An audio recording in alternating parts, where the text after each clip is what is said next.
ॐ हलिं बगलामुखी सर्वदुष्टानां वाचं मुखं पदं स्तम्भय जिह्वां कीलय बुद्धिं विनाशय ह्रीं ॐ स्वाहा।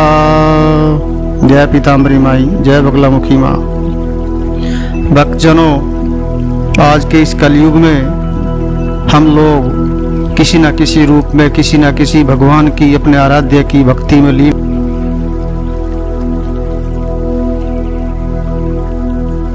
और भगवान किसी न किसी रूप में उसका भला करते हैं।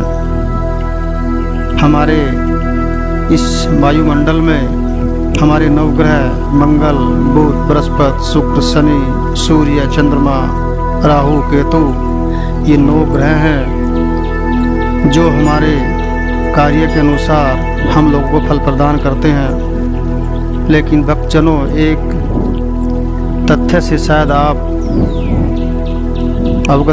अवगत ना हो, मैं आपको बताना चाहता हूँ कि इनमें से जो भी हम पूजा पाठ करते हैं तो इस कलयुग में इंद्रदेव और शुक्रदेव हमेशा हमारे कार्य में व्यवधान पैदा करते हैं।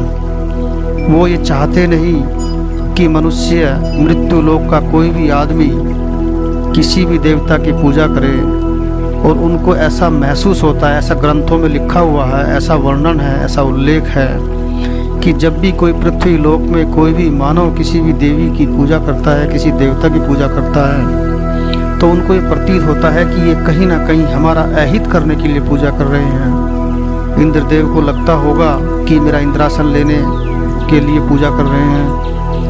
राहु केतु को लगता होगा कि ये हमारे ऊपर ये अन्याय हो रहा है। शुक्रदेव को लगता होगा कि राक्षसी सेना को या राक्षसी जो हमारी असुर शक्ति है उसको समाप्त करने के लिए वरदान मांग रहे होंगे। इसी पर्पज से इंद्रदेव और शुक्र देव हमेशा हमारी जो भी हम भक्ति करते हैं उसका पुण्य चुराने के लिए पृथ्वी लोक पर आ जाते हैं।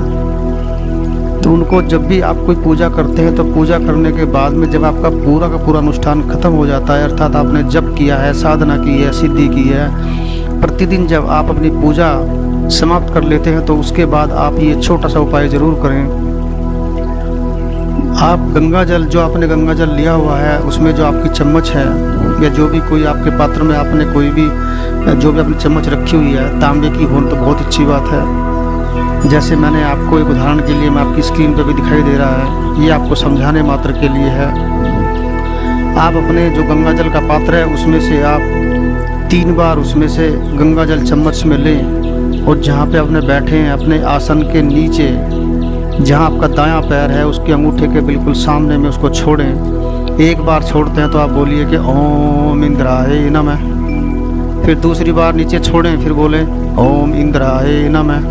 तीसरी बार फिर छोड़ें और बोलें ओम इंद्राय नमः। फिर इसके बाद लें, फिर बोलें ओम शुक्राय नमः। फिर अब लें और फिर छोड़ें ओम शुक्राय नमः। एक बार फिर छोड़ें ओम शुक्राय नमः।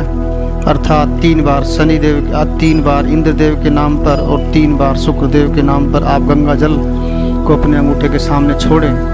और इसके बाद अब आप अपनी जो आपकी 2 उंगली होती हैं, मिडिल फिंगर और जो आपकी इंडेक्स फिंगर है, उनमें से यानी आपकी बीच वाली छोटी उंगली से दूसरे नंबर की और तीसरे नंबर की उंगली से आप उसको पृथ्वी पर टच करें, जहाँ पे आपने गंगा जल का नीचे आपने उसको जहाँ पे छोड़ा है उसी में अपनी उंगली रखें, और उसमें से रख के उसके बाद उसमें उसको टच करें और उसके बाद अपने माथे पर लगाएं और बोलें ओम इंद्राय नमः, ओम इंद्राय नमः, ओम इंद्राय नमः, ओम शुक्राय नमः, ओम शुक्राय नमः, ओम शुक्राय नमः। इस प्रकार 3 बार इंद्रदेव को और 3 बार शुक्रदेव को आप नमन करें और उनसे बोले कि हे भगवान, मेरी पूजा खाली लोक कल्याण के लिए है, अपने घर की सुख शांति के लिए है, अपना हमें सहयोग प्रदान करने की कृपा करें। जय हो, जय इंद्रदेव, जय शुक्रदेव। ऐसा कहते हुए आप क्षमा याचना करें। और जब भी आप